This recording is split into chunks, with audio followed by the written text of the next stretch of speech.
Okay, I don't think anybody's in here anymore, but oh Lord, I'm a whole bunch of late.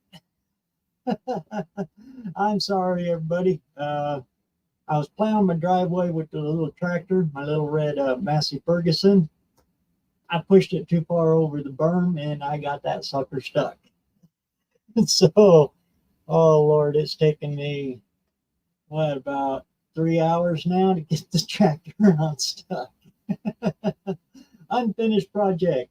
Scarlet Four-Eyed Cuda, thanks for hanging in there. Again, I sure apologize on that. I did do a cold start video on it. I got to get it edited and uploaded. And I thought I might have got footage of me getting it stuck because I just left the camera rolling out there on the tripod. But I got over there and looked, and no, where I was stuck was off on another side. So I didn't even get none of the footage.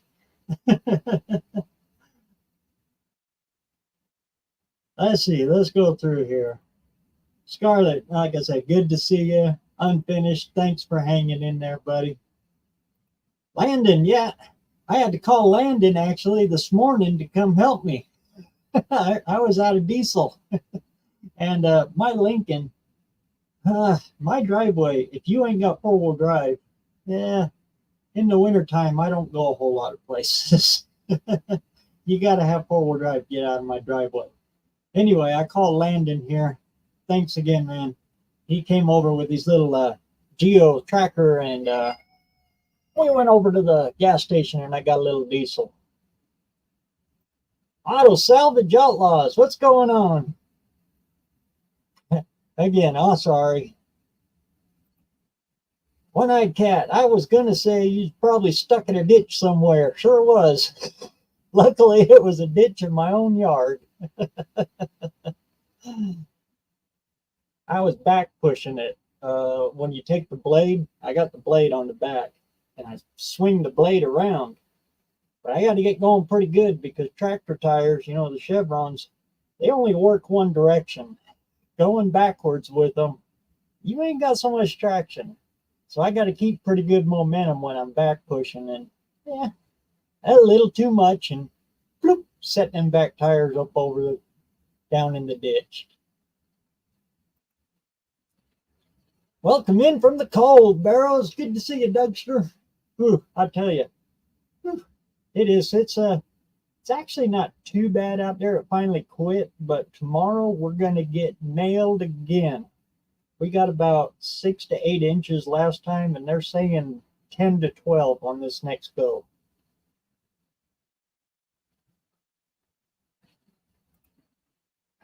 I'm introducing a sirloin to a little flame. Oh, Lord of mercy, that sounds good. John Shokar Builder, good to see you, brother.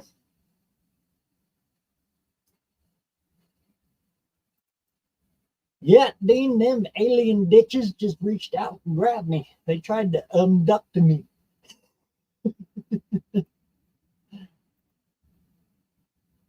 Better than being stuck a few hours away. Yeah, it was close because I was going to go plow my dad out too. He's just going to have to wait. Oh, we got Doc Art in here. What's going on, Doc? I'm not normally on at Monday. I know you normally are. Weather situations and stuff, I had to bump my live to tonight. Not stepping on your toes or nothing. Glad to see you come in, brother. I guess I could put the invite out. Like I said, I come a running in here. Get this fired back up.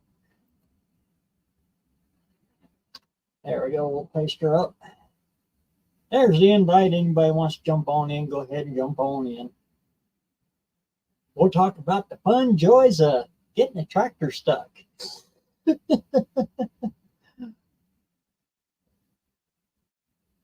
I do love that little Massey Ferguson, though. I'll tell you what, they might say nothing runs like a deer, but nothing starts like a Massey. Well, how about that? Hey, Doc, what's going on? What's happening? Good to see you, man.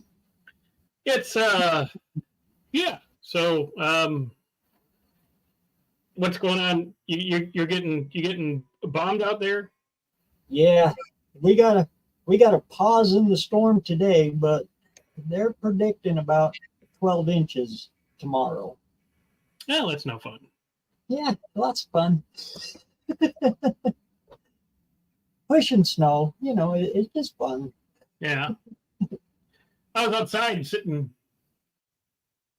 in the hot tub earlier, about an hour ago, and it started really? it started hailing on me, and I'm like, what the hell? Rain in the hot tub isn't too bad, but hail kind of sucks. Yeah, it was like tink tink tink, and I'm like, why isn't anything getting wet? And I looked, and there's all these little tiny, like long, like they almost look like a little tic tac hail. They weren't round; they were kind of long, like a little log. It was weird, but Oh, really? yeah. In Sturgis, the one and only time we ever went to Sturgis, we got caught in a hailstorm like that, but they were about that long, and they were about that big around. It looked like they came out of an ice machine, an ice maker. Yeah. No, these weren't. It was brutal. No, these weren't. They weren't that bad. They were, real small. But I'm like, what the heck? And it was because it was like 50. It's changed in the last couple hours because that front came through, but it was, it wasn't that bad. But I'm like, geez, I'm glad they weren't that big. I could get my head been smashed in. Yeah, we got about 4 to 6 yesterday. Oh, okay. Yeah, we got nothing here. It's supposed to rain tomorrow, but my wife, she travels for work. She's up in Milwaukee, and they're going to get like 6 inches on her head. So she's probably just going to hang out in the hotel tomorrow instead of.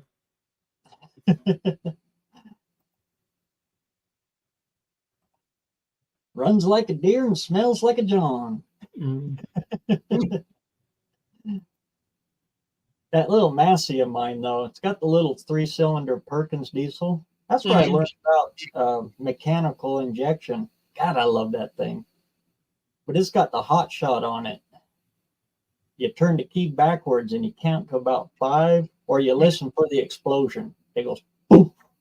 What it does is it hyperheats the intake manifold and throws a shot. It's got a little grid heater, like a Cummins in it. And okay, yeah.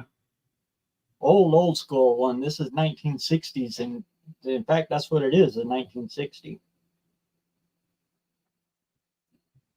Okay, so hit the key the other way. Just as soon as it goes, boom, you throw the key the other way, and bam, she'll fire right off. Yeah, you get heat in the cylinder. Yeah. But no, I mean, it's been just, not super cold here, but just cold enough to be like, you want to go in the garage and you're like, forget it. I'm going back inside. Oddly enough, my shop's been kind of somewhat warm. Yeah, and I got I'm all insulated and I can turn the heaters on and stuff like that, but I'm just like, I don't have anything that's that pressing right now. I need to get another project, I guess. My advantage is my shop is a dark color and it's not insulated. So about 2-3 o'clock, that solar heat just kind of warms everything up nice. By warm, I mean my fingers don't stick to my tools. Yeah. Yeah, I'm like, no, I don't need to do that. But we'll see what happens this week. I got a lot more time next couple weeks to mess around. So. Cool. I tell you, that electric go-kart you got, holy cow, that thing is just too cool. Yeah, it turned out pretty neat. Nice little experiment. So I bet you it feels like you're doing 200 mile an hour on it.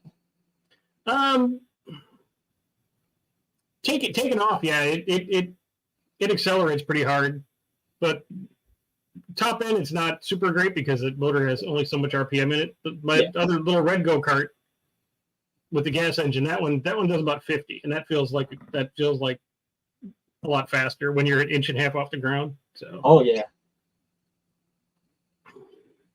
I had one as a kid that it would do about 45 on flat land. Mm-hmm. Oh, that's Yeah, exciting. Yeah. But I'll tell you, it felt like you're doing 200 mile an hour because you're just that high off the ground and Oh, yeah. squished. Oh, Oh, yeah. I'm just squeezed in this thing, my big giant ass in here.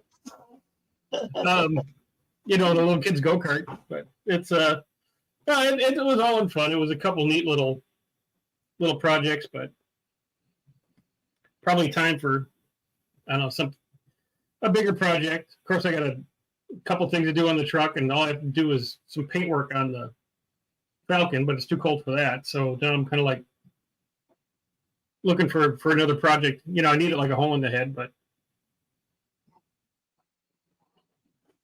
I want to find something. I don't know, something a little different, something maybe slightly odd, other than the normal stuff. So, what you doing with the Falcon? I've seen the car, but I forget.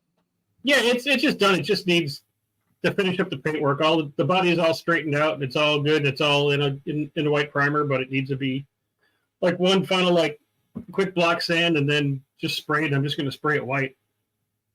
But it's too cold for white. Yeah, I mean, the car originally was blue, and then somewhere in its life before me, they had like blasted the whole car down because I still find sand, behind the dash and things like that. And painted it white, jammed it white, everything like that, and they had, the '80s paint job on the side of it. They did the jams and everything, though. Wow. Yeah. And they did it in like Emerald because it was just a bear to get some of this old paint off. And the graphics and everything else. But now it's straight and it's all one color. I just need to get it warm enough. 2-3 days in the garage and spray it. Let it cure. Let it sit for a week or so. Come back and clean it back off. And a couple, 3 days of more warm and clear the whole thing down and be done with it. Put that thing back together finally after years and years of messing with it. What year is it? 65? That one's a 64, yeah. 64? Mm-hmm. That's about the first year of the box style, right? Yeah. Yeah. Mm-hmm.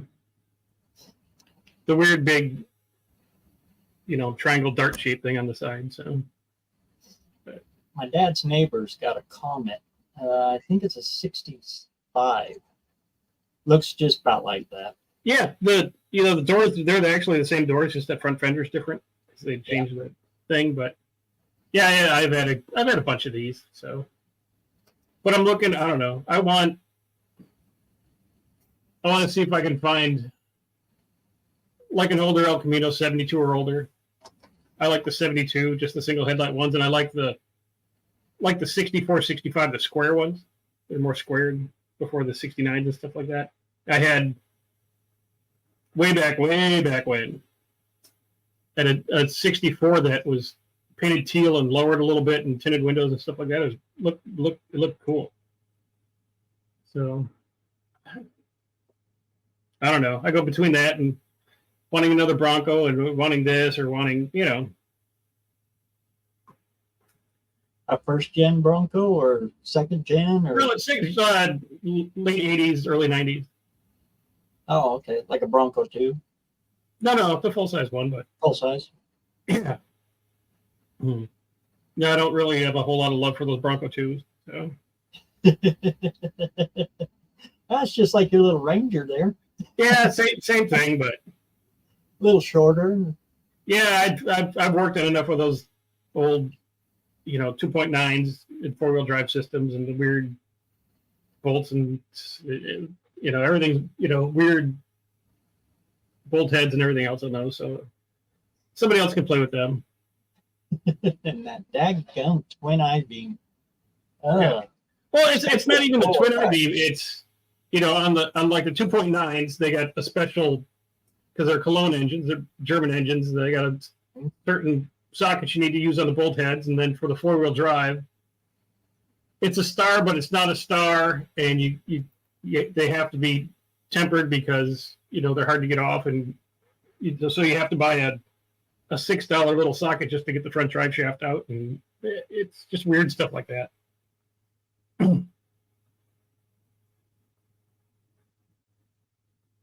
Hey, Tim, good to see you, brother. Who do you all got in here tonight? I haven't been. I just flipped it over on the comments here. There's a few in here. Looks like we got Old McDonald has a car. He's a cool guy. Auto Salvage Outlaws. Cousin Mike Landing Custom Classics. Turbo Tom 416. Colleen Tebow. One of these days I'll get that video edited up for you on our rat rods. The little Volkswagen and Sir Rat, the 51 Chevy. And you got, looks like Landon Scarlett, ASO, One Eye Cat, Dougster, John Show Car Builder. I know, well, him. Dean, of course, Unfinished Project. Such a hurry to dive in here, B&R Racing. Mm-hmm. I don't even have the YouTube screen up. I'm just looking straight off of a StreamYard tonight. Yeah, that's what I'm looking at, yeah. Busted Radio. B&R, Jason, Colleen, Tim, Tom. Yeah, nice crowd. Yeah, not too bad, especially for being 2.5 hours late. Well, it's a good time because you're 7 Central, 8 Eastern, so. This is kind of cool. First live I was ever on. I think you were on it in Gus Devil's garage. Oh, okay. Back right after John had announced the first No Name Nationals.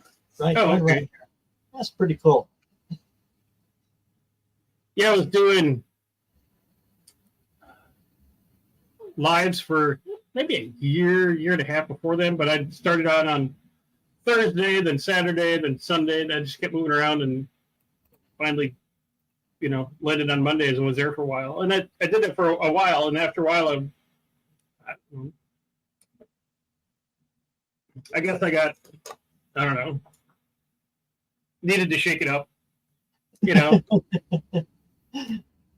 change During stuff. the week, I'm so busy that, it's hard to catch a consistent time during the week for me. Right. And I still haven't really figured out how to spice it up. So randomly I'll go back on Mondays, but then Levi's been on and Ken's been on. And so just all kinds of other stuff. Now, on Tuesday nights, I really try to get on this. Eric from Destroyer 1320. Oh, yeah. His meme show. Have you ever seen that? Oh, yeah. Yeah.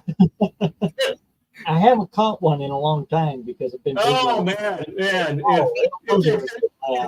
If there's one show I don't want to miss during the week, it's that one. Some of those crazy memes. Good Lord. Yeah, that's a lot of fun. So. And Eric, he's such a cool guy. Yeah, he is.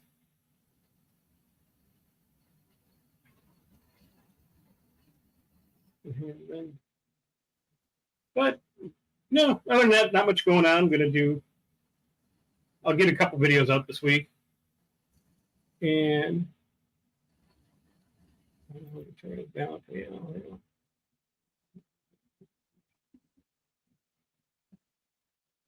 Yeah, I got one that's going to take a whole lot of editing because I got about 2.5 hours worth of footage I got to cut out of it. Oh, okay. Unless people want to stare off at the highway and trucks going by on the highway, I guess. Well, yeah, you just take that and you speed the clip up to about 2,500. If I would have just had the camera pointing just a little bit this way, then you would have seen me get stuck and how I would trying to get unstuck. That would have made maybe something, but Mm-hmm. of course you hear me swearing over the microphone again.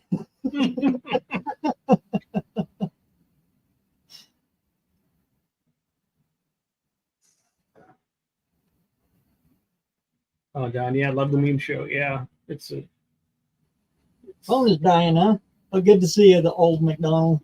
They, I haven't, I haven't been to his channel. I'm assuming he has a channel, right? Or Yeah. no? Or oh, okay. What does he mostly do? It's been a little while since I've been over there. I don't know what he's up to now. Let's take a look. Yeah, I got so many of them now that it's hard to keep Right. follow everybody.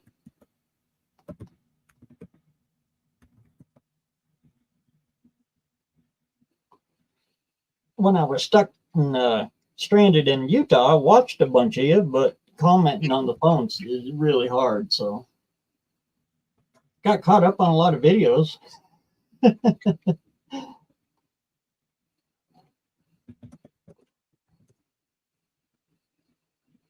The wife's little daily driver blew the engine in Provo, Utah. I've seen something on that. Yeah. San Diego. So it made it about halfway home. Yeah, that's a good effort. But Larry Miller Ford in Provo, they're a good stand-up dealer. I was really expecting the worst, and they really took care of us. Yeah, the Larry Millers, they've been they're a good outfit nationwide for all their dealers. I know those folks pretty well, and they're all usually pretty good.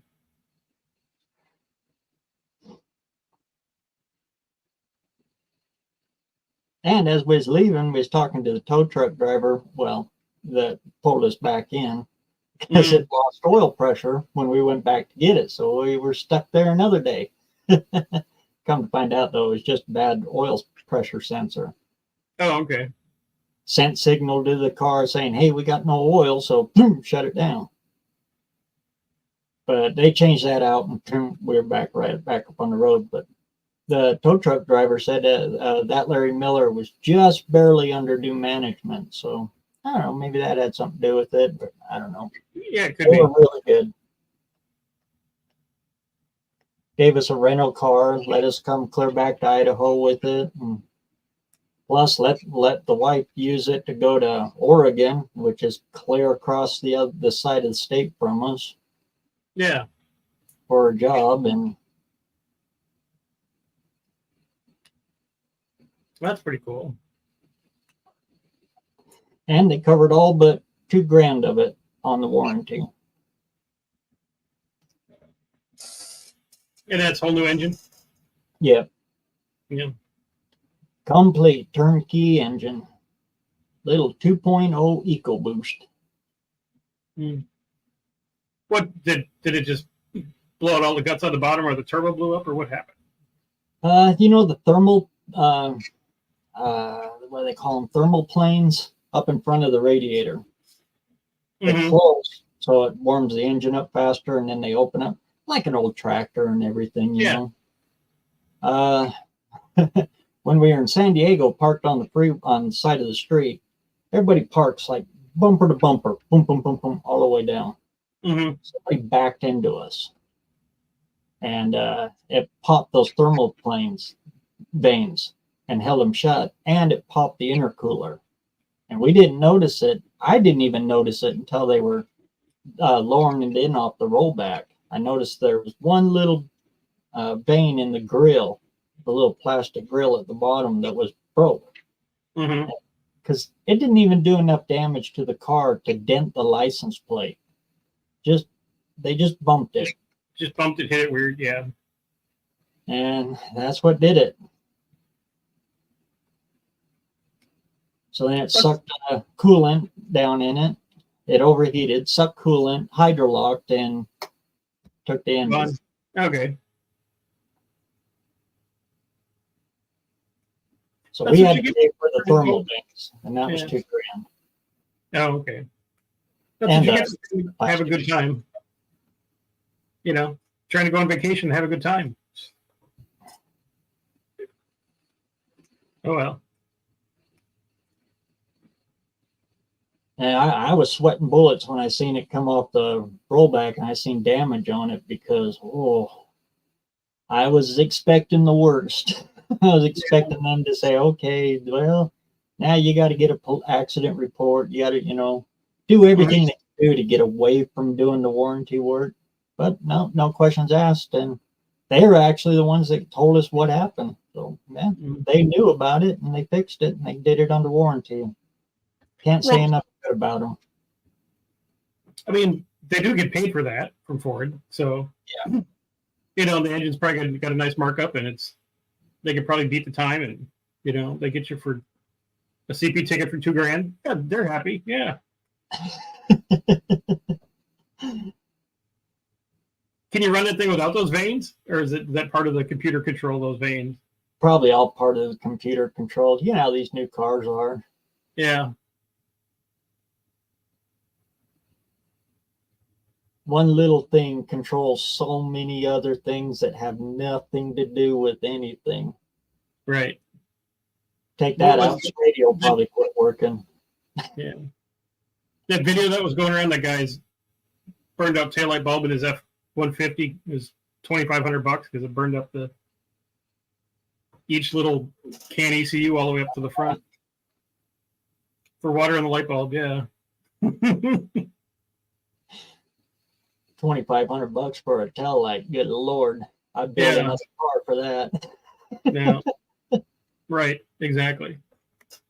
Well, the deal, all said and done, was $14,000 is what it would have cost us without the warranty. Yeah. Yeah. They did a nice $12,000 warranty ticket. They're happy. Oh yeah. So if that would have been it would have been out of warranty or anything, that car would have been gone. That would have been it. Oh yeah. It's how much? No, thank you. How much is it worth as it sits? Okay, great. Yeah. What's the cheapest thing I got on your lot to get me home? Okay, thank you. Bye. Yeah. Exactly. Mm-hmm. Or just flip open the phone and Facebook Marketplace. Okay, it runs. Okay, we're headed home in this. We're headed this. This is our new car, Mom. Yeah. Here's the keys, the title of this. Have fun. Okay, we're going home in this. Mm-hmm.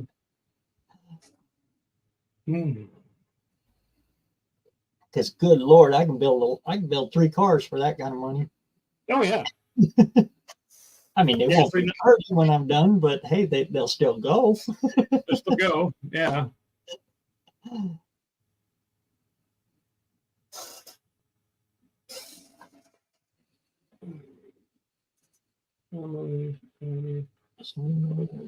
Just better use of the ideas. Disc brakes were on cord. Yep. And the core, Duesenberg had, was it turbocharged or supercharged? I can't remember. I think those Duesenbergs were supercharged. But yeah, there's nothing new. Some guy with a slide rule and a pencil figured it all out, a long time ago. Here's how you build this, and everyone just goes, okay, we'll just make it a little bit better, but it's the same base of everything. And I would too. I would drive a Gremlin. Hey, if you're stuck in Utah and you gotta get home. You just told that Gremlin? Okay, it's good to go. See ya. If it's a Fiat, I would come home from Utah. Okay. Of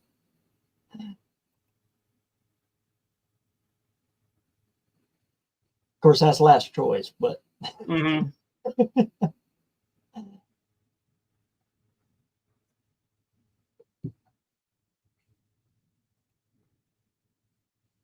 Ford dealer we took ours to tried to scam us, put a head gasket sealer. That's no good.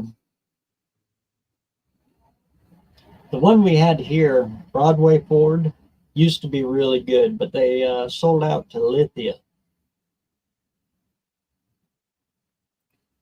And we bought the car from Lithia.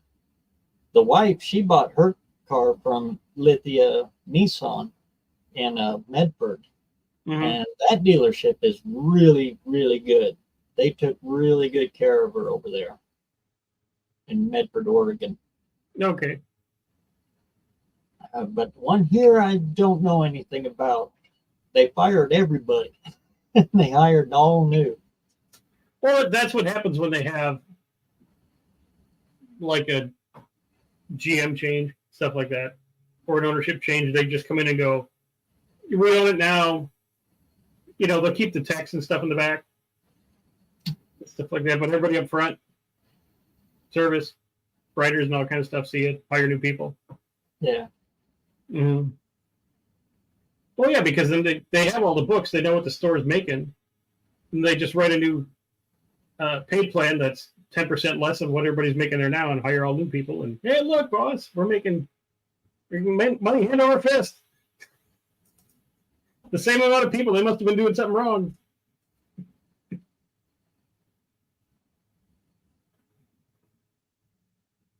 But that's a good thing about the car business. If something like that happens to you, and you're in the dealership world, you just go next door. And they're like, okay, yeah, you work right over there. Okay, you start now.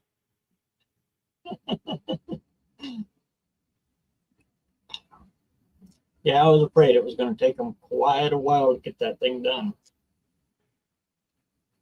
Luckily, it only took 2 weeks, and it was over Christmas and New Year's. So I can't say enough good about Larry Miller in Provo, Utah. Right next to the football stadium for BYU. Oh, okay.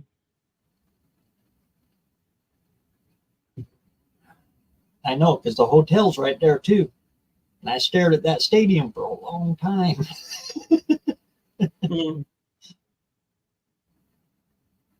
Well, like Tom, he's a Chrysler tech. He said, I'm on my 7th dealership. It's just the nature of the beast in the car business, unfortunately. Yeah. Even mechanic shops, pretty much, though. The help rotates. Well, yeah, and then you get one real good boss in one department, and he leaves because somebody wants to pay him more. Then he just, everybody follows him because they know how good and bad he can get. And if you got somebody good to work for, you just follow him.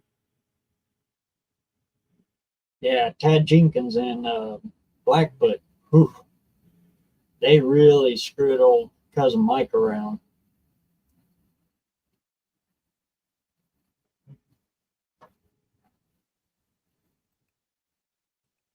It's like everything. You get a good one, and then under the exact same name, you can get ones that are a little difficult. Mm-hmm.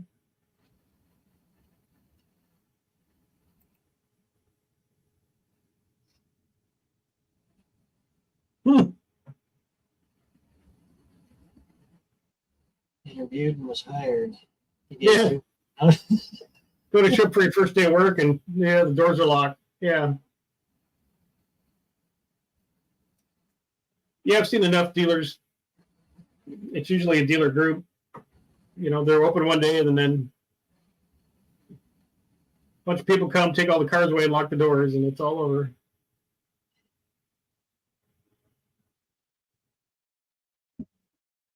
Last one I worked was 2007.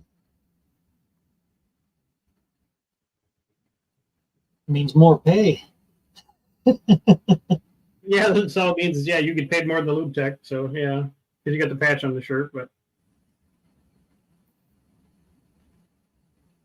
they can hire somebody fresh out of Wyotech for half the money. So,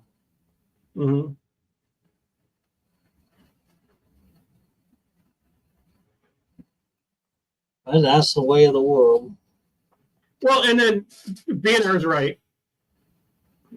And the change wasn't that long ago. I would have to say back in around 2000, 99, 2000, maybe even before that a little bit, when AutoNation came to fruition, and they started buying up all these mom and pop stores, and they'd run the stores by committee and by spreadsheet. So, and they started. So, and they were successful at it and made a lot of money. So everyone else figured, oh, they must be doing it right. Let's do what they do. And then didn't give a shit about who you were, anything like that. But, you know, these are your numbers. Boom, boom, boom, boom, boom. You know, you can be selling 30 cars a month for 6 years and you have 2 bad months and they want to get rid of you. Because I've worked for both. I worked for, way back when, private dealers, which were great to me. And, you know, I've worked for OEMs now for a long time, and I've worked for dealer groups, the AutoNations and Sonics and things like that. And it's bad.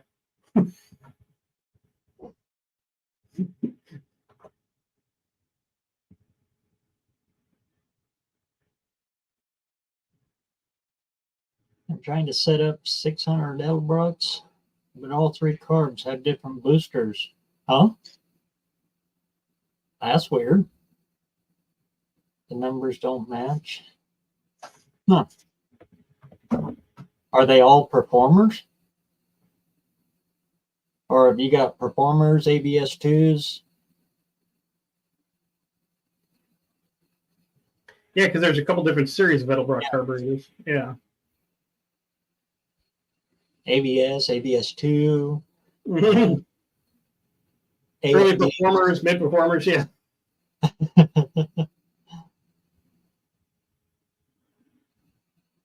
1406. That should be a performer. Yeah, if they're all 1406s, it should be. Yeah. I don't know why the boosters would be different. That's weird. I wonder if somebody's had some fingers on them. Yeah, that's what it sounds like. Unless there's, you know, maybe some real early ones and some later ones. There may have been some changes. I'm not sure. You want to be a diesel mechanic if you're physically fit, and willing to punish your body. Oh my Lord, everything in diesel is heavy. And smell like diesel fuel for the rest of your freaking life. Yep. You can't get rid of it. Your car, your clothes, your boots, no thanks. My father-in-law ran Cummins stores, repair shops for 30 years. And then I've been around enough of them, and I try to stay away from diesels, but I've had to work on a few, and I'm just like, you stink for a week, and then you got to wash your clothes 3 times, and your washing machine stinks for a week. And yeah, the wife makes you get another washing machine and put it out in the shop, and you use that one, and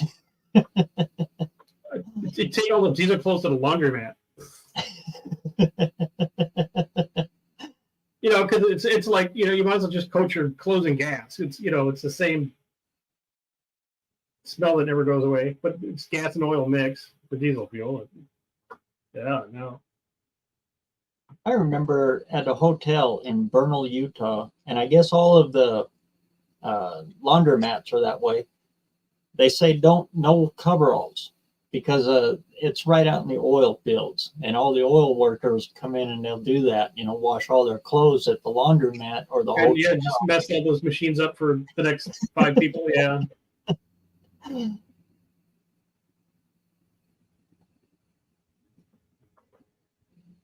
Oh, and then you put it in the dryer. Yeah, it stinks the whole house. Yeah.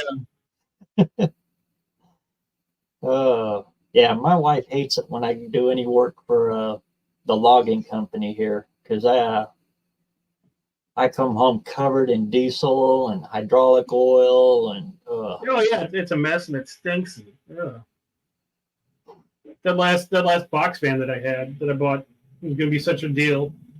Turned out to be a nightmare. It's the happiest day when I got rid of that thing.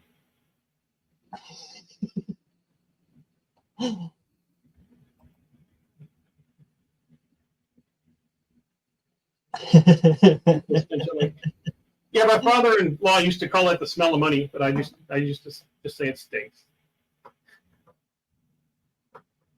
And good Lord, when a clutch And a flywheel weighs 300 pounds. Yeah, Oh yeah. talk about fun. What I think are cool when they do the like the oil changes on the big rigs and they slide that. They call it a turtle. It looks like basically a dog swimming pool with wheels. They roll it under there to drain it to get the 12 gallons or whatever the hell those things take of oil. I got to get me a waste burner. Because there's 1, 2, 3, 4, 5. I got access to 5 places that just want to get rid of it. And that's what they're doing. Well, one of them's that logging company. Oh, okay. And he gets 2, 3 barrels a month. And 1 barrel would probably heat my shop all winter. Oh yeah. Why don't you just make one? It's just a high pressure pump and an injector you can cycle on a relay with an igniter and good. My godfather did that, and it was great, but you had to babysit it. Yeah. Anytime you went somewhere, you had to shut it off. And because it would burn the house down. Yeah. Yeah. Mm-hmm. He had it pop a couple of times, and it just floods the stove with just oil, and yeah, that gets spooky. Yeah. And all the stuff you see on the net, you put the gate valve in it, and you turn it, and you run it through a pipe T, and you see if it's a straight pencil thin going down to it. Yeah, so basically the system he did. Okay. But you keep about 3 fire extinguishers around it. Yeah. That's basically like these diesel heaters they have for motorhomes and stuff like that. That's basically they're just a small computer controlled unit that does the same thing. It's just a pump and an injector, and it just cycles the injector real fast under like 40 psi. It's not a lot. Yeah, like a home furnace. Yeah. Diesel burner, home furnace, same thing. Mm-hmm. You should be able to find one of them laying around somewhere. Huh? At one time you could, when they run the new pipeline out on the other side of Blackfoot. Every one of them houses used to be oil burners. And as soon as they did that, they were popping them suckers out left and right. So you could get them for next to nothing. But now they're all gone. We scrapped I don't know how many of them. You're like, yeah, who wants these? And then you're like, oh man, we should have kept it. Never even thought about using one for a waste burner. Should have. Mm-hmm. Yeah. Let's see if there's any here locally. And a new one is about 10 grand. Oh, I know. Well, one with the pump and everything, and the strainer and the tank. Because when I built an addition to the shop, I called a bunch of places to see if one would run me. And they're like, they were on me like white on rice, because it's it's only $4,800, and I'm like, what? I could put a mini split in for $3,000 and have it heat and air. Get out of here with your waste oil burner. BT, there's some here. This says BTU, but is this diesel? No. Yeah. In fact, I still got my chopsticks for putting the tires on a semi truck. Oh, okay. Just two long bars, and you stick in there, and you lift up. Whoop, walk right on. Mm. Yeah, they just go right on. No, thanks. I'll let somebody else do that. Here, diesel. What? 3/4 inch drive sockets. Yeah, it's just not fun. Air impact that's 100 pounds.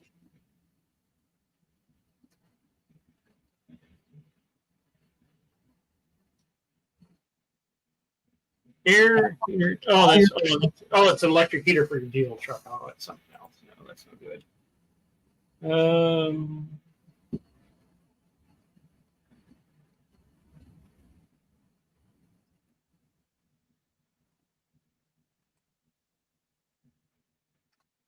Yeah, a regular new furnace is only, $1,000.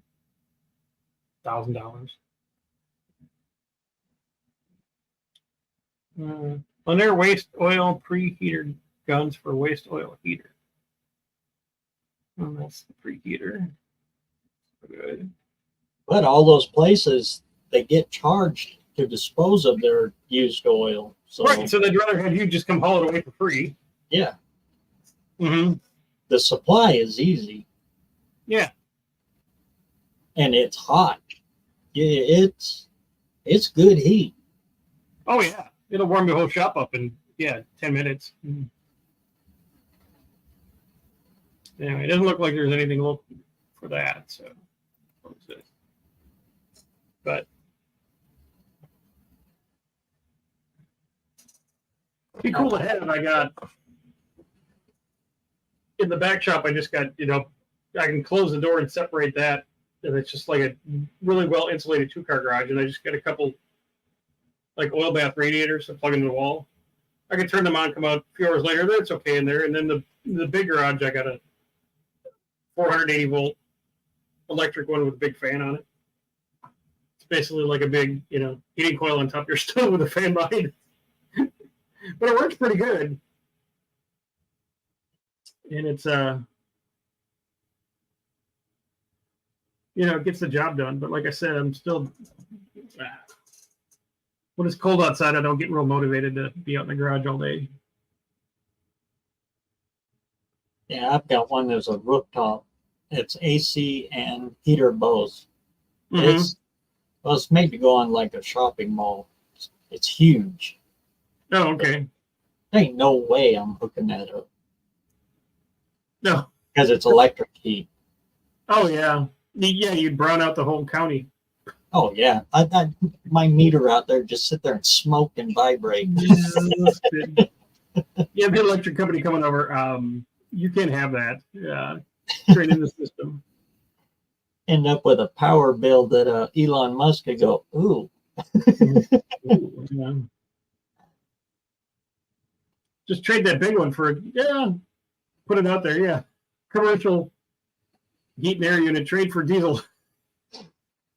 I tried to sell it and everything, but nobody wants it. Yeah, I had it down to $100. Really, it's got to be worth that in scrap. Easy. Oh yeah. Mm-hmm. I mean, just for the AC part of it, that's good. It's new. It's never been installed. Really.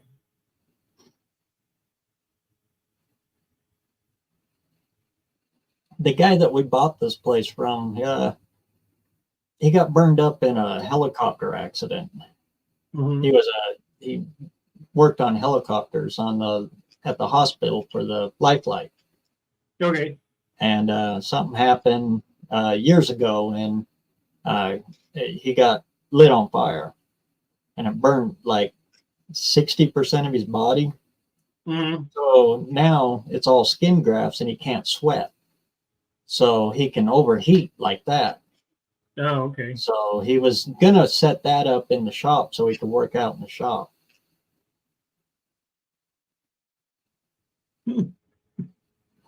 Lando wants to put that on his camper. Come get it, take it away. You know right where it's at.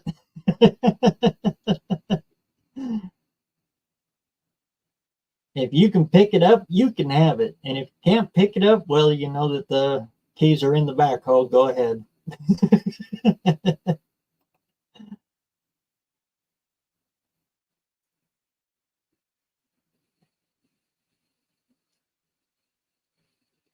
Well, Mr. BareRose, I think I'm going to hop out of here.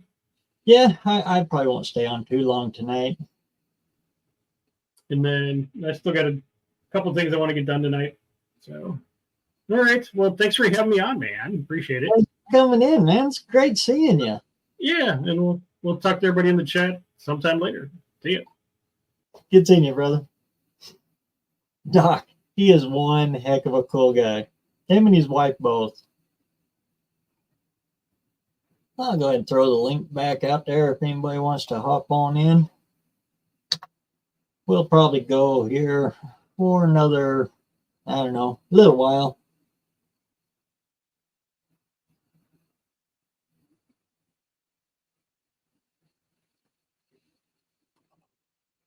I've been on fire. Ooh, Lord, yeah.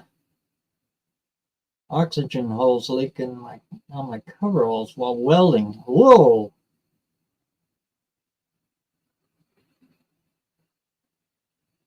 That's got to be one of my biggest fears, is to be lit on fire. And I've had like welding with mechanic gloves on. Yeah, that's a no-brainer that yeah, I lost my brain on. Look down and your whole hand is on fire. Stupid stuff like that. But oh Lord, have your whole body on fire. That is definitely one of my biggest fears.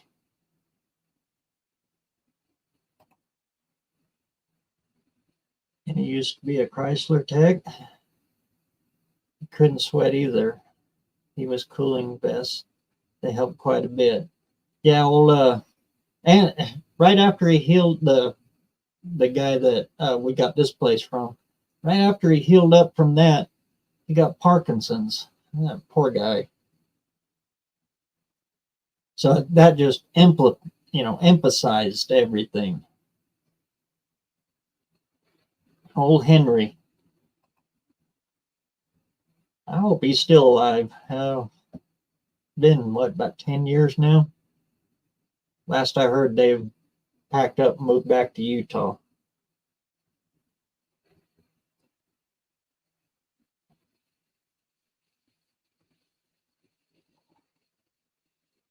That Parkinson's, boy, that's a terrible, terrible disease.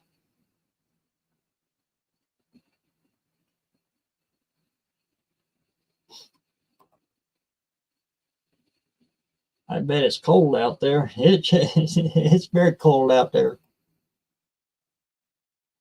Art got that Ranger. Oh, Art's got that Ranger looking good. That he sure does.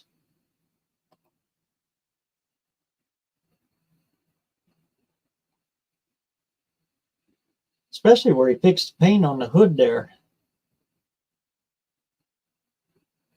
He had it parked underneath the lift and another car up on top of it, and the battery leaked down onto the hood of that little Ranger. Oh, wiped out the paint on the hood and he had to redo it. He done a really good job fixing it. Can't even tell it was done.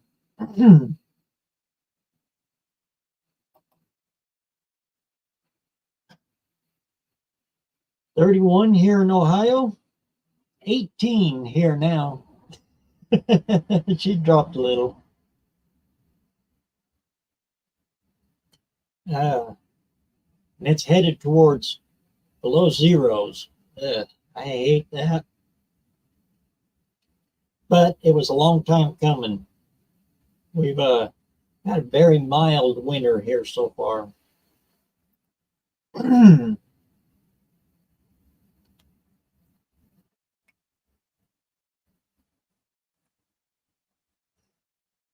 Yeah, that guy, he was also a mechanical engineer, and he had so many cool ideas. He was a neat guy to talk to. I liked old Henry. Craziest one though is he was going to he got a lawnmower. Well, not your typical lawnmower. It was from a golf course, all hydraulic driven. I mean, big, huge. It was, think a 15-foot cutting rate. It was huge, huge. The rotary blades, and they all had arms that went out on both front and back for mowing a golf course and grooming a golf course. Anyway, he got a hold of one of them and he was taking it all apart for the hydraulics because he was going to make a jet boat out of it all. And he was trying to figure out how to do it all off of hydraulics. It was pretty cool what he was thinking about, but it never came to fruition.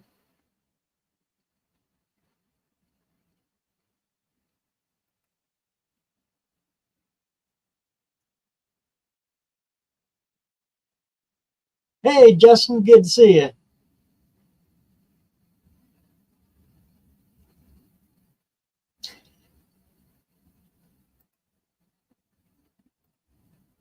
Flames come up in the welding helmet. Then I knew, oh, Lord, yeah. Ram trading charger had flames coming out everywhere until I turned torches off and used the fire extinguisher. Oh, Lord. Hope you didn't get hit too bad.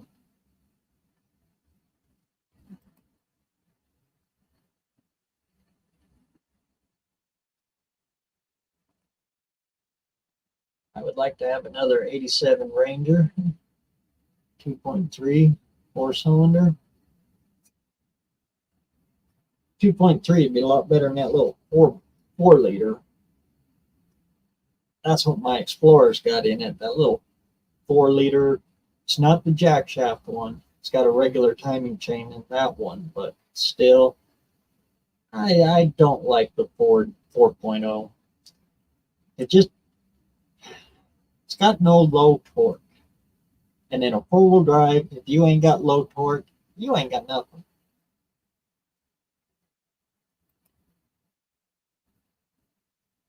But that little Explorer, it would go anywhere. It's an Explorer.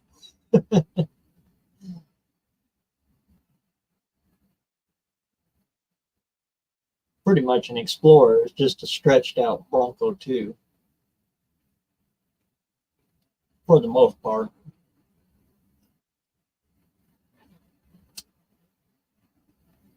A Bronco 2 with 4 doors. That's an Explorer. The first generation ones, anyway.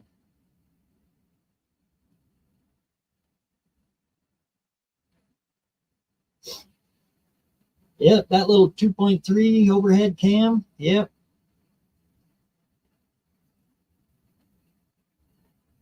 That goes clear back to the Pinto Mustang tube. Super simple to work on. I like the 2.3s. Even the 2.0 had a few of them too.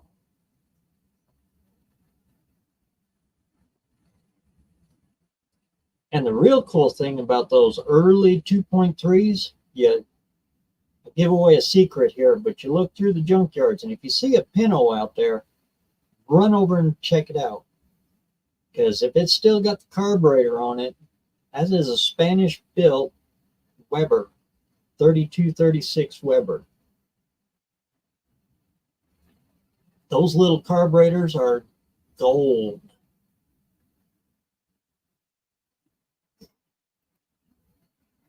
.32-36, because one Venturi is 32 millimeter, the other one's 36. So your primary is 32, and your secondary, and they're progressive. So it runs off of that single barrel until you open it up, and then it runs on both barrels. Perfect combination for other things.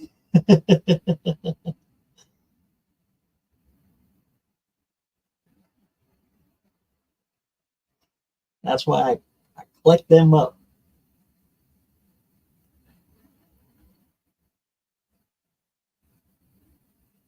They work real good on a Volkswagen or pretty much any inline carbureted, naturally aspirated engine. The old 235 Chevy 6, whew, you could really make them come alive with that carburetor, especially 2 of them.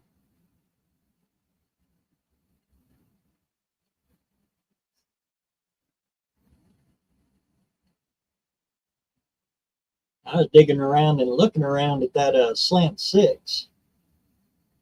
Yeah, got my noodler working. I'd like to figure out a way to split that.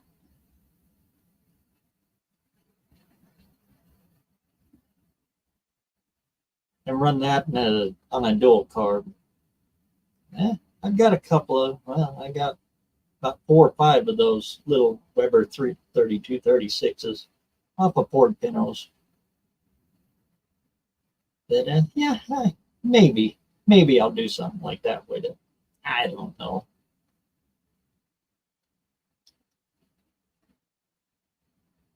Bad thing about the Slant 6 is it's got such a long stroke on it.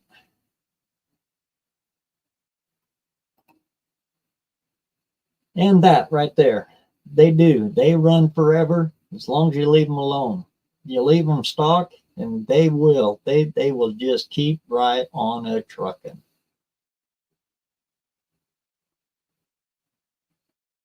But I'll tell you, one of the most awkward engines to work around. I like the ones that stand up. It makes it so much easier to get that distributor. And the spark plugs and everything else.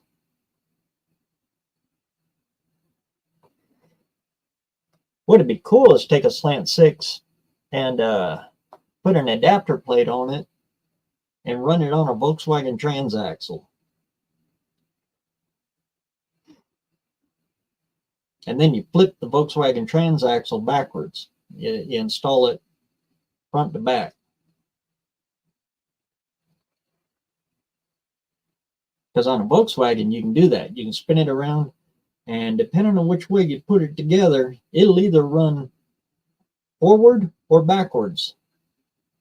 And that's what you do. You flip them around, you run them backwards, so it runs forward, and you mid-engine it. I was looking at that Dart, and again, if the body on that car was in bad shape, if there were no floors in it, I would do something like that. But that car is just too solid. I can't cut it. But I know where there's a few others.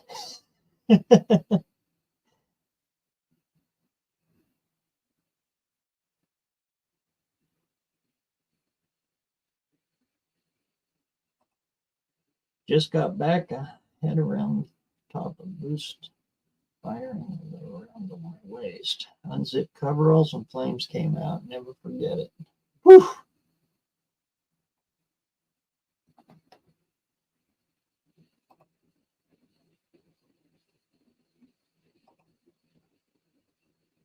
In the early 90s, yeah, 94 was the last good year, good usable years of them.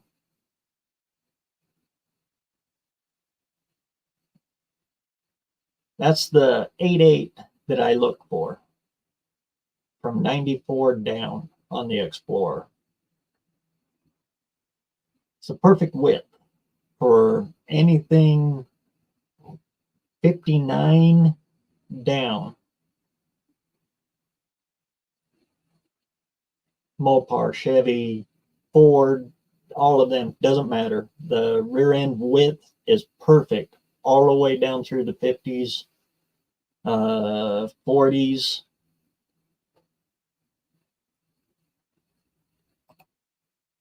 '30s, yeah, it's a little smaller. In the 30s, you look for an S10 two-wheel drive. They're a little narrower.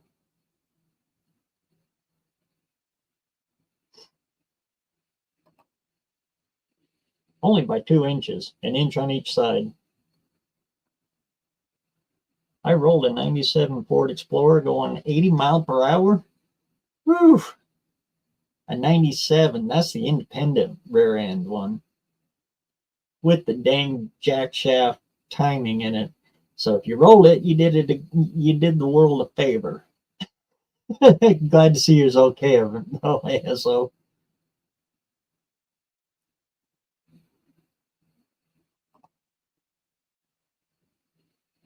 Distributor couldn't be in a worse place. Good Lord, I know. And it's right in line with the shock tower. Well, not a shock tower, but you know, the spring, it kind of rolls in there right there.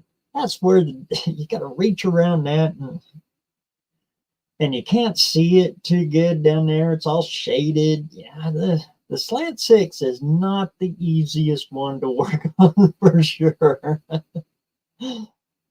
Unless it's in the pickup. The pickups were a little easier.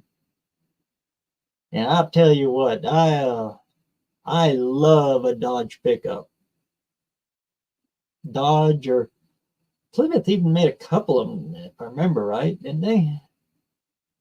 But Dodge, the old Dodge trucks, they have built-in tool racks. The inner fenders, they double as tool benches for you. They even got the bead rolls up on the top that kind of hold your sockets in there just perfect and hold your wrenches from sliding around. Oh, they're just, and the hood that opens all the way up, not like a 53, 54, 55 Ford that opens this far.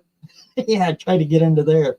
And then it's got the hood spear right in the center that, yeah, I got all kinds of dimples in my head from a 55 Ford.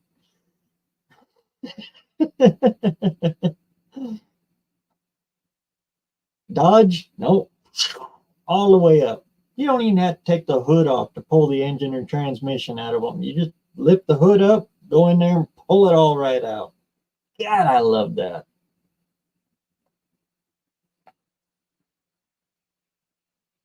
The only one closer to that was a Jeep. Jeep would have just pulled all the way back. But that's about where my love Jeep stops.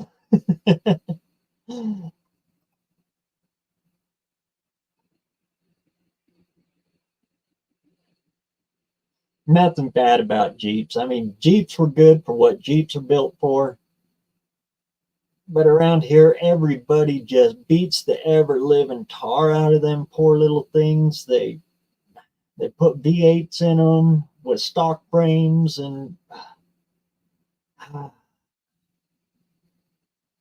by the time you end up with one, it is just wore to pieces, and they just require a whole lot of work.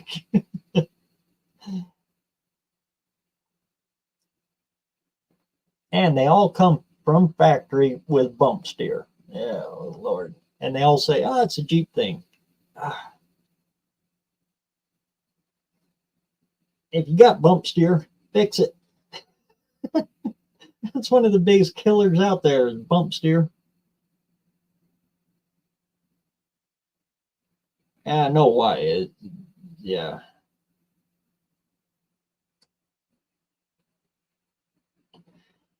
Anytime you got your tie rod in front and you're steering from the front, things get tricky on the front end and your steering geometry. So you do run into that with any kind of four-wheel drive, but Jeeps, because they're so narrow, short wheelbase and narrow, it just emphasizes everything. Anyway, that's my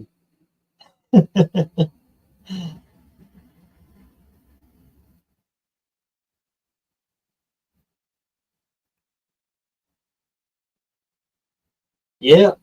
And if you go to look at a lifted four-wheel drive or a Jeep and you see multiple steering shocks on there, I could pretty much tell you walk away from it. Just stop looking because they're fighting bump steer.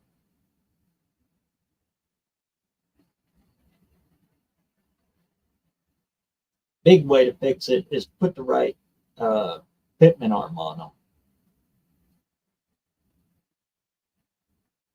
In stock form, usually they're okay-ish, but if you lift them, and it's something that most people overlook. You got to get the drop pitman on for it, and they're kind of expensive.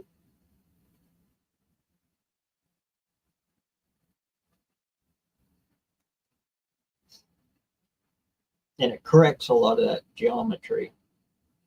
Takes the angle out of your drag link and narrow flattens it back out. And that eliminates a lot of bump steer.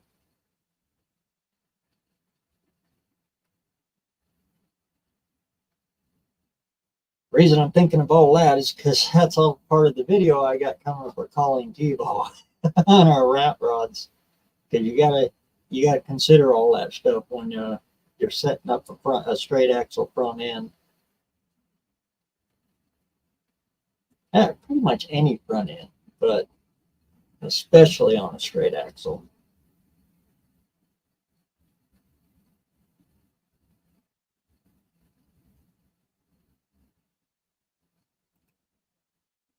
Ever get old Dodge? I probably have a grill. I got a 55. Actually, it's a 57, but I'm putting a 55 grill in it. I just like the looks of the 55 with the butterfly hood and butterfly hood. They open up, hinge in the middle. And the front end kind of looks like Mater from that Disney Cars movie.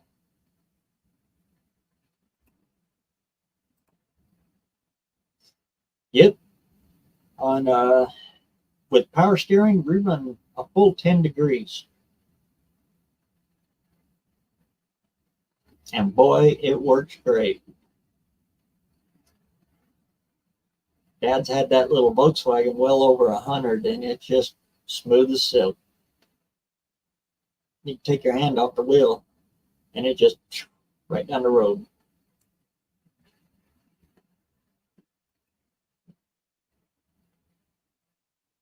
Manual steering, about 8 degrees.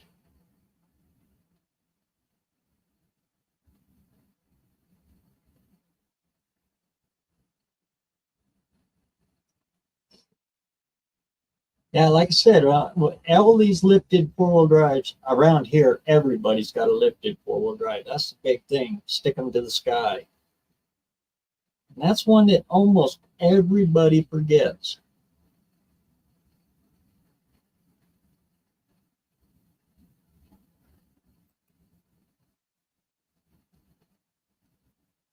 That one and my favorite. Oh, you see it on Facebook Marketplace all the time. Oh, I got this truck for sale, a 6-inch lift. All it needs is the front drive line. Yeah, it's always the front drive line. Why?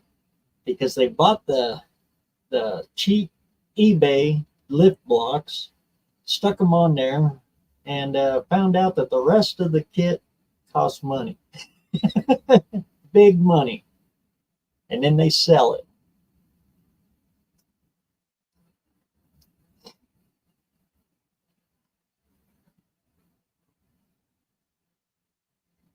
You go too far on your lift, then you're looking at, what is it, cardan joints? Or we just call them CV axles, or drive lines, CV joints in them. They're not actual CVs, but yeah, to have one of them made, you can easily have about 1,500, $2,000 into just drive lines. Whereas a regular drive line, a couple of $100.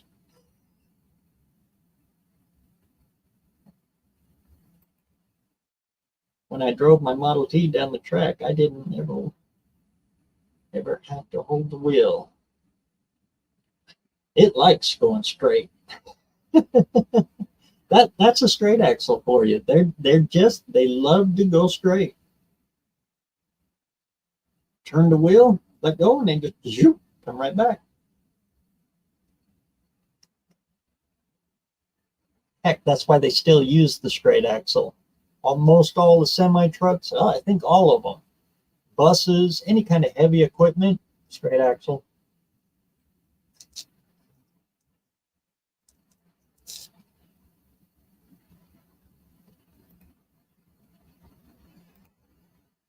had a power wagon that spin the wheel, steering wheel, and it kept going.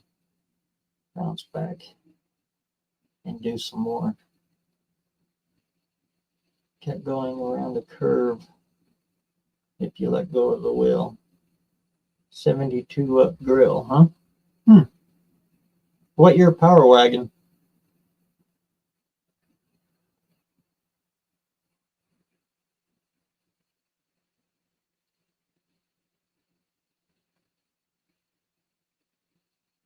All right, didn't read it right. I don't know. That one confused me there.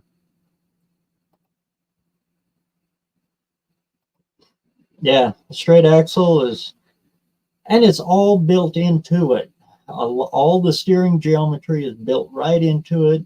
You don't have to really mess with anything. It's already all there. And they'll handle a lot of weight. 74 power wagon, huh?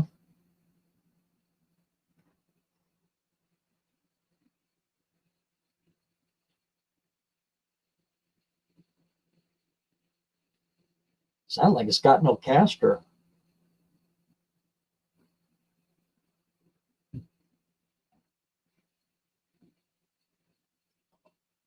And Mopar did some funky things with their casters. Some of them are dang near straight up and down.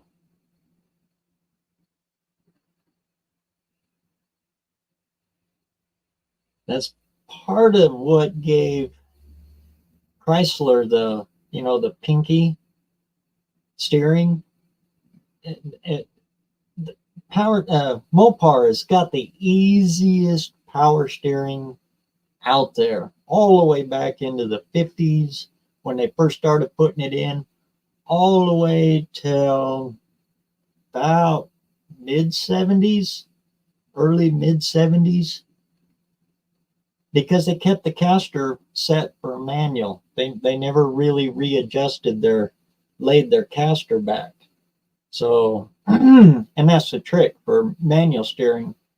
You get it closer to standing up. You run shallow caster. So it's easier to steer manual steering. Chrysler, they never really adjusted it to what we call now modern caster. So it was easy, even with their power steering, you could spin those suckers with your pinky.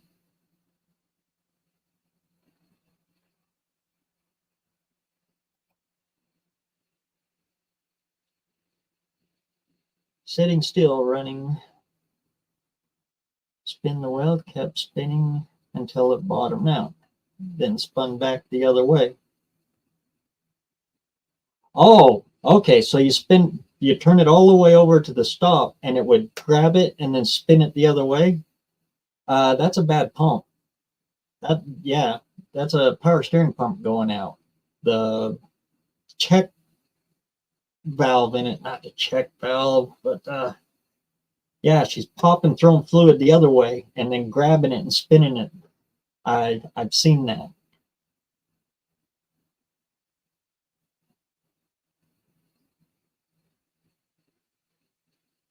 It'll also happen when you put when you hook up the lines backwards.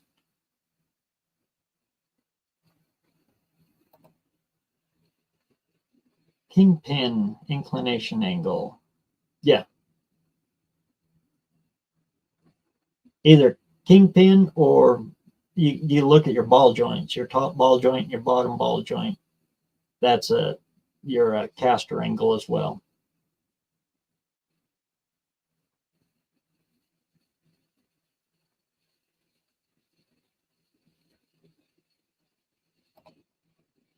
Spin, let go, kept going.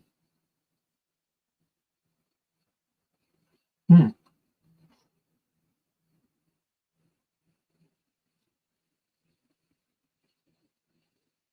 then it hits the other side, and then it spins back the other way. Yeah, that sounds like shallow caster. How's it handle driving down the road at higher speeds, like 60, 70? Does she like to walk a little? About 60 mile an hour. You get the wiggle. Yeah. Yeah, that's no caster. Or worse, positive caster. Yeah. Something's going on there. Take a degree wheel. Those magnetic degree wheels. In fact, I get them from Harbor Freight. They're just super cheap, they're magnetic. And all they are is just a magnetic base and a round with a weighted needle on them. Throw that on your spring perch up on the front end. See where your degree is. Not on your spring perch. Set it on your, trying to think of an easy way. Do it right out in the open in the cold.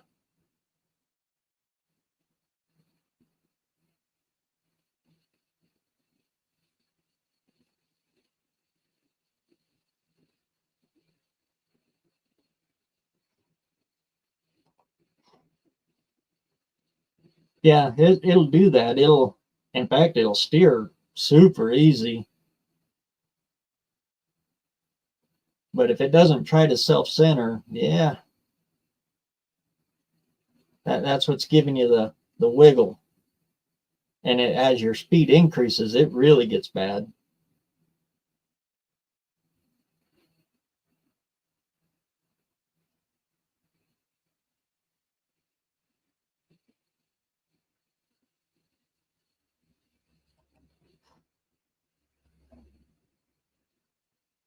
A few years back, I tried modern positive caster. Oof.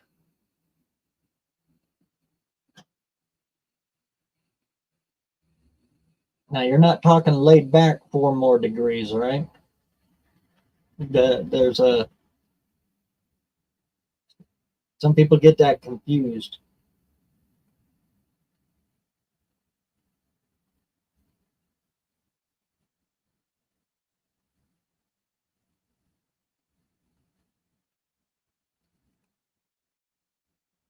Yeah, mine really does. I can't do lives or anything like that off my phone, and yeah, I'm cut way back on how much kidding. I do everything off the computer. My phone is just, I guess I'm too old.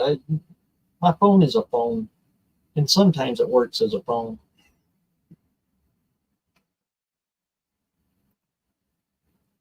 It's not Sunday. I know it. All that snow that you ordered up there in Rigby hit me.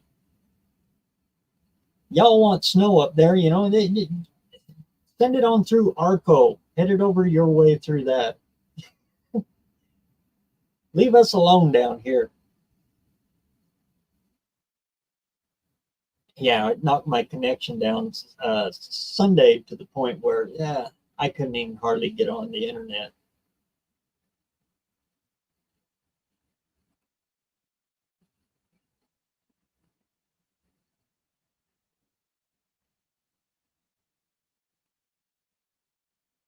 It was so twitchy and with positive caster past 0.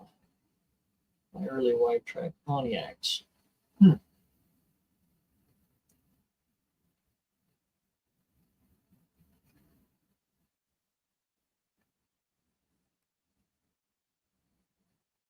You wanted to share?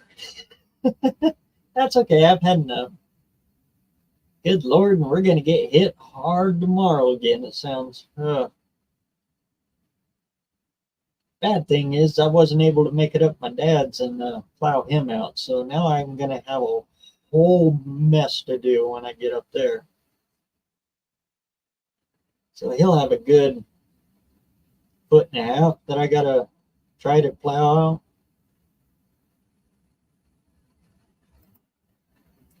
Y'all can keep that up there, huh?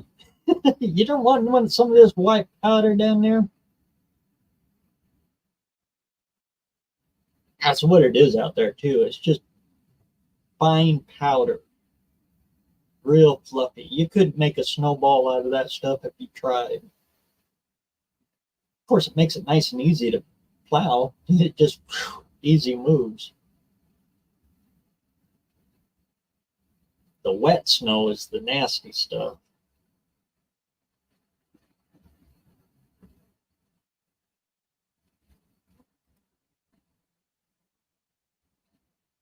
Me too. Even though we just really now officially launched into winter, about 2 months late. I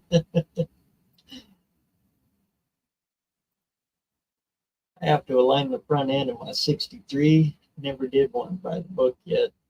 Trying to save a few bucks. Probably won't. Yeah, we get them really close here.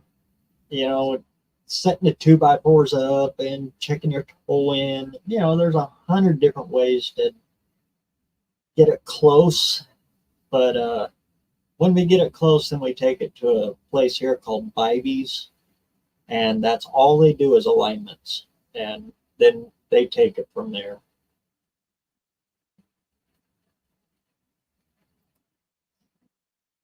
We like taking it to them because they do all kinds of custom stuff, and most of the stuff we run is, you know, extreme custom.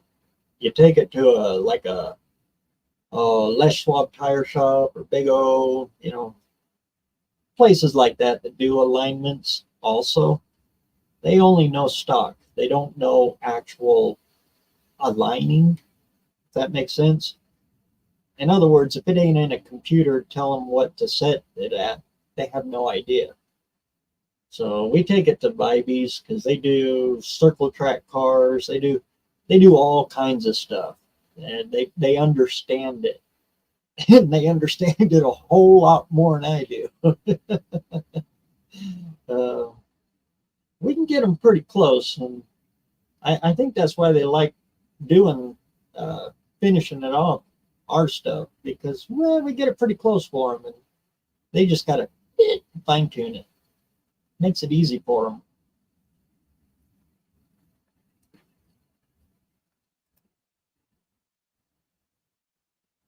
If Justin would buy a Ford, it wouldn't snow. Fords suck the snow right into Idaho. They do.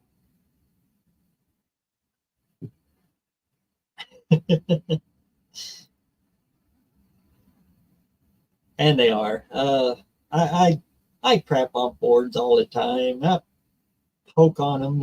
You know, it's all in good fun. Honestly, I love working on my Fords. They keep me on my toes. A Chevy is easy. A Chevy is super easy because they never hardly ever changed, and the things that they did change were just minuscule. But Ford, yeah, Ford, you got to know your stuff, and they're still plentiful.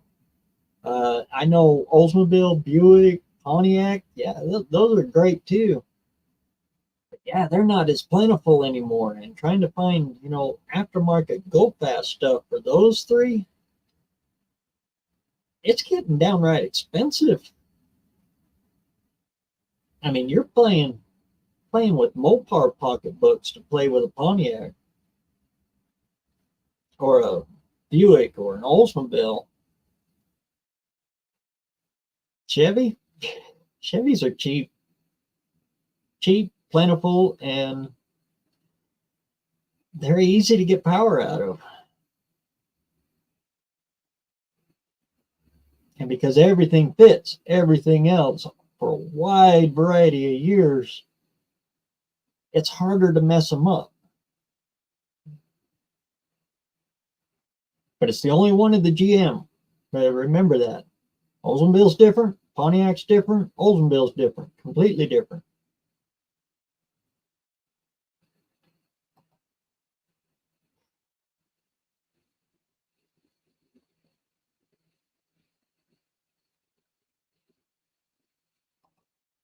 Old cousin Mike's been trying to give me a 350 Oldsmobile for quite some time with the turbo 350. I think it's turbo 350. Might even be a 400. I'm not sure. I don't pay too much attention to it because it's an Oldsmobile. But it is a brand new rebuilt engine. I know the story on that engine. It's probably only got about maybe 1,000 miles on it, just enough to break it in. The guy that had it was building 69 88 Delta 88 convertible. And so he took the motor and transmission and had them rebuilt. And they were brand new rebuilt, stuck them in there, drove the car for a little while, but the top was next to gone. So you could only drive it in the summertime.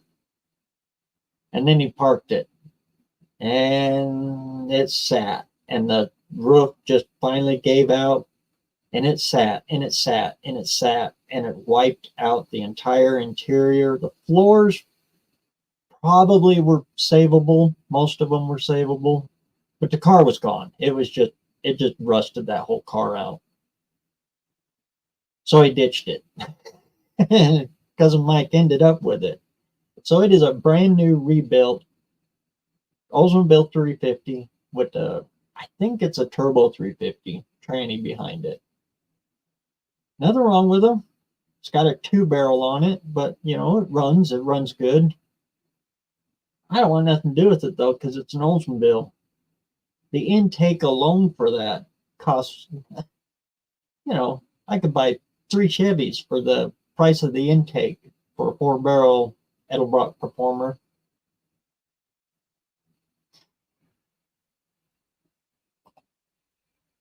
So the cost doesn't justify the amount of ponies you can get out of it, if that makes sense.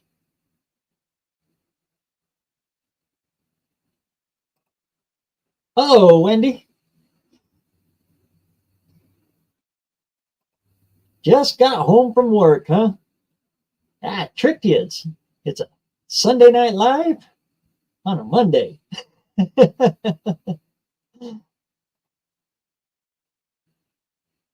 I did my Little Red Express, the well-backed, half on a frame, towed race car, 100 mile per hour a couple times. Didn't eat tires. Sweet. Like I said, you can get them really close.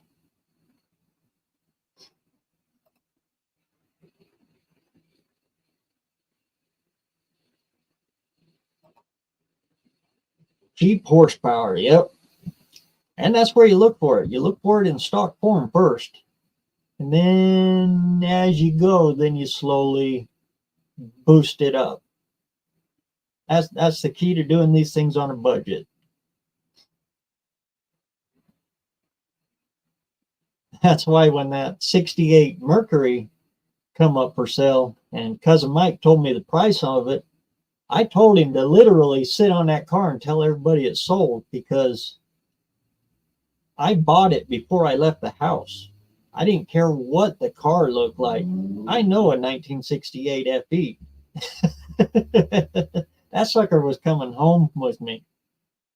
And I had every intention to just get it home, pull the engine and tranny, and scrap the car.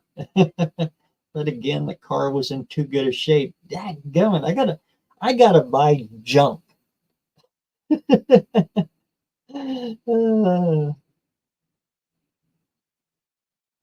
they're sitting about 400 horsepower in about 6,000 pounds worth of car.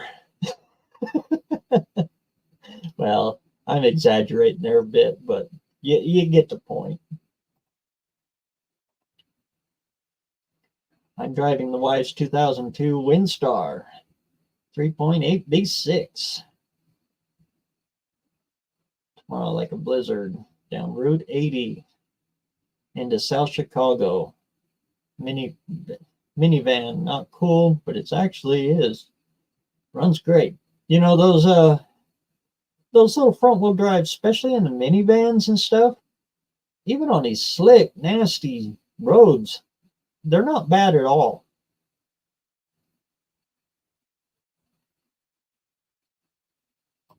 The only one that would be better would be the Astro Band, because it was all-wheel drive, four-wheel drive. But then it's Chevy. But I can't remember if Ford offered a four-wheel drive minivan or not. I don't remember. But on another note, when that Windstar finally gives up the goat, get in there and pull that rack and pinion out of there and leave the power steering pump intact to it and just pull it all in one unit and stash that in the back and hide it somewhere. When the minivan is, the wife isn't using it anymore and it's time to send it down the road, pull that rack and that power steering pump off there and send it down the road. That rack you can use in a lot of other things. Trust me. It's a dang good rack.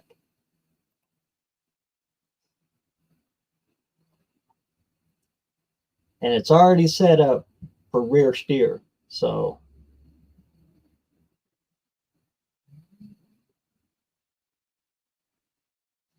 you see a lot of guys doing, the rack and pinion swaps and stuff on like Mustangs and all of that stuff. Those Windstar racks work real good. The body of them is nice and narrow, so you get a lot of sweep in them.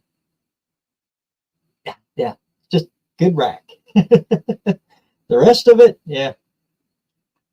They're good when they run. They're nice and spacious. But when they don't run, it's time to look it over for parts that you can use in other places.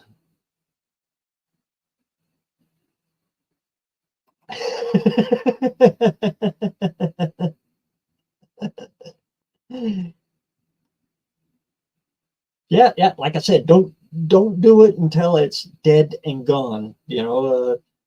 Airplane falls out of the sky and takes it in half. Then okay, then you can take the rack and let the insurance have the rest.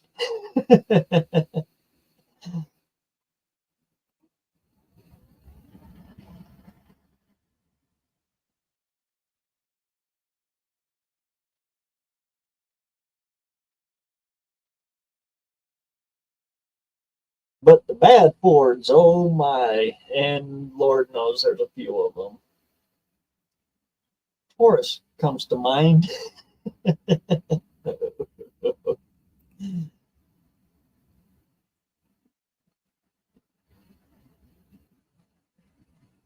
Or a EcoSport. Good Lord, that thing was, that's what that dealership gave us for a loaner car, was a little EcoSport. That thing didn't have enough power to hold overdrive at 80 mile an hour down the freeway, especially with this high altitude and going up over passes and stuff. The wind, bucking wind with that little bitty thing. Anyway, it didn't have enough power to keep it into overdrive, so that thing was tacking like $4.5, $5,000, all the way from Utah to home, and then all the way from here out to Ontario and back. That thing only got about 20 miles a gallon. If you're lucky. On a good average, it averaged about 20. And that's dang near V8 mileage. And it didn't have enough power to hurt itself. So, yeah.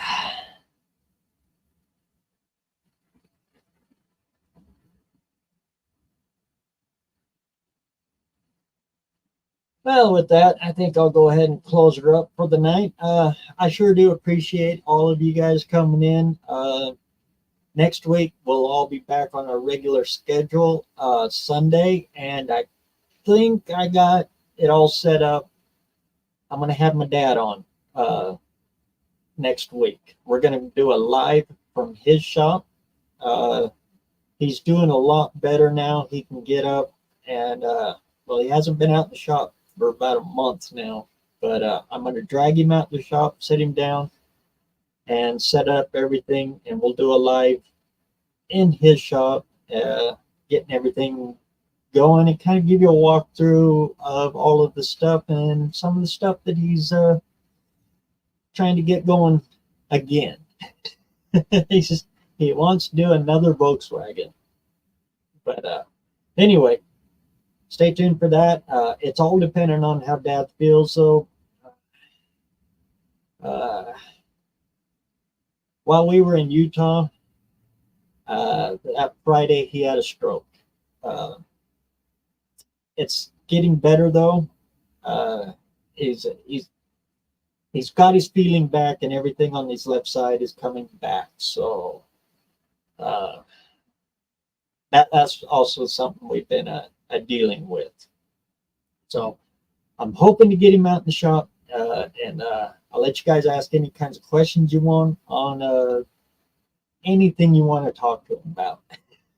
Hot rods, cars, anything at all. Anyway, I'll babble on for 2.5 more hours on that. Anyway, thanks a million, everybody, for coming out. And I do apologize again for being really late because I got the dang tractor stuck.